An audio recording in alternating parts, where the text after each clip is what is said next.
and I want to highlight just a few points. First, a problem of definition, a definitional problem when it comes to looking at illicit financial flows and capital flight. And mainly if we look at it in terms of the conventional models of capital flight. Probably when I say our guru, mean in terms of Africa and also ours here in ECA, actually help a lot in terms of this problem of dichotomy between illicit financial flows and capital flight and driving the issues forward. I want to talk about this sort of definitional problem. Is what I call it, the transition from capital flight to illicit financial flows. And I want to focus on the definition that we use in terms of defining illicit financial flows. A narrow definition that adopted by the high-level panel. And then before I look at the methodology we adopted here in ECA in terms of not looking at the whole issue of illicit financial flows, but only on part of it in terms of trade misinvoicing, I'll go through very quickly in terms of the different, locating this in terms of the different estimates on illicit financial flows. I won't spend too much time on the development impact. Leon's talked about this. And I talk a bit about the political economy of illicit financial flows, and then I will conclude with some recommendations. Let me first start with the context. Is that apparently for the last 10 years or so been a realization of this huge amount of money that disappeared globally. And I'll come back to it because I think this is a global problem. It needs a global solution. It is our problem, but we need to look at it in the global context. And illicit financial flows is a major concern because of the scale that I will talk about and the impact on Africa's development. This is our starting point at ECA. When we've looked, and probably Leon's remember that there was a side event in 2011, and which actually led to the African Ministers of Finance to ask ECA and AUC to look into this problem because of the huge impact. If you look at, part of it, it's 854 lost in between 1970 to 2008, according to Global Financial Integrity. When we see the magnitudes, if you look at Leon's and Boyce, it's a huge amount of money leaving the continent, and it's been increasing over the last decade. And these estimates, most of, if you look at these estimates, they are conservative estimates. They underestimate the extent of illicit financial flows. If you look at the data, they are not available for all African countries. If you look at the forms of it, you see issues like smuggling, mispricing of services, and so are not included. What I want to highlight is all this. It is a huge problem, but the estimates are conservative. Another part of the context is that Africa is vulnerable to this problem. It's a complex problem which needed an African coordinated response. And this African coordinated response actually was behind the establishment of the high-level panel on illicit financial flows. Mainly a response to the urgent need for a systematic change, not just at the national level, but at the regional level and at the global level. This is why the mandate for the panel was to do work on the magnitude, on the impact of illicit financial flows, research, and also through sensitization, through greater public pressure to secure a strong African voice in the global arena.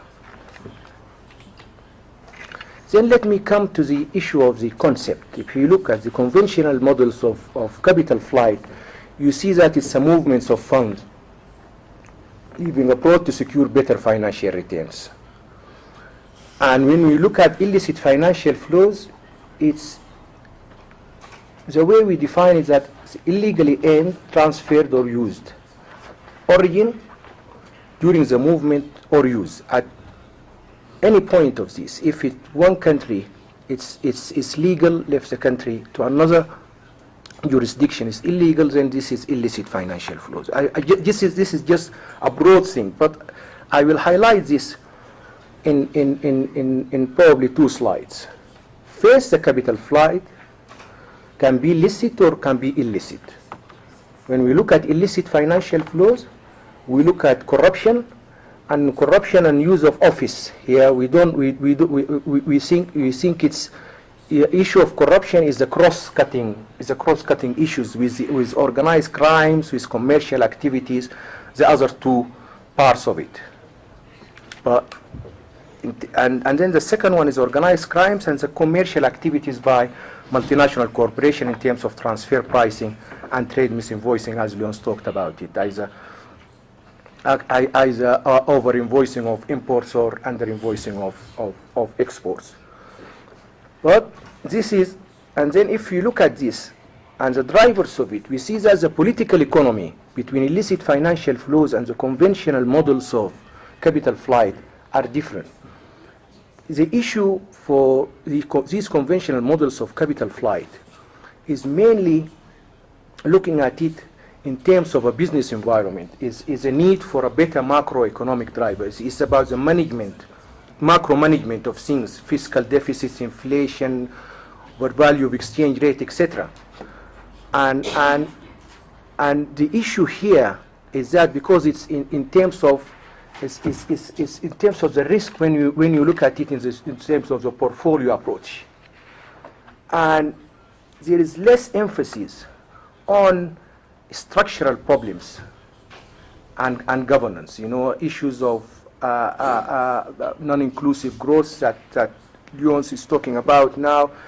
GFI, I think in the next couple of days they are looking at this issues of increasing trade openness without oversight, reforms without regulation, etc. And then when you look at the business environment, you look at it in terms of the connections of these structural problems in Africa, especially at the time when we talk, most of the Pan-African institutions, ECA and so talking about structural reforms, a developmental state and all these things. It's difficult to find this within the conventional models of capital flight. Political economy with the role of the state and how it relates to private sector. Yeah, you look at it in this purely problems that can be resolved within a macroeconomic management.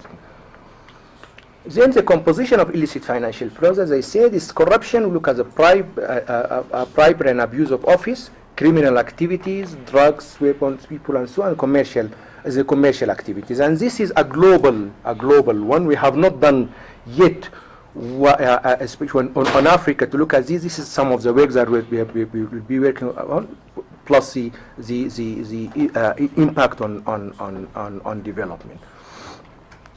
Then these are some estimates. You can see that a number of them, this is 2011 Kumana, Global Financial Integrity, UNDP, ADB, as I will present now, and so you can see that they're using different models. Let me run very quickly on this. You see, you can find 4 methods in terms of the hot money method.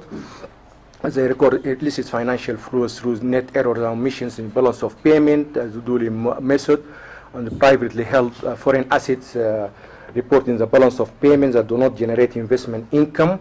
And then the 2 main ones, the World Bank residual model, where you look at the difference between the source of funds, the external debt and FDI, and the use of funds.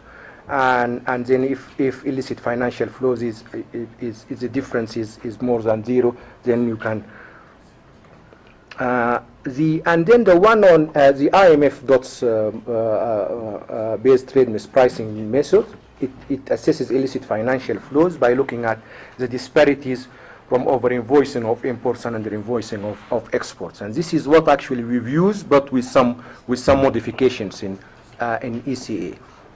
In terms of the data, they use export and import statistics at the country level, aggregated one, but we've used the UN Comtrade data, which provide, we sought bilateral data for more than 200 countries, and then this help us to get more disaggregated data, because mainly we looked at the sectoral level, which we saw they're missing in the work on illicit financial flows. Also, in terms of the units of comparison, it's different, and I won't dwell a lot on this. But the time lag, there's we accounted for time lag there. And then the analysis focuses only on trade misinvoicing. UN methodologies particularly sought innovative in terms of the data that we were able to use at the sectoral level, and then the model accounts for time lags in exports and import reporting processing.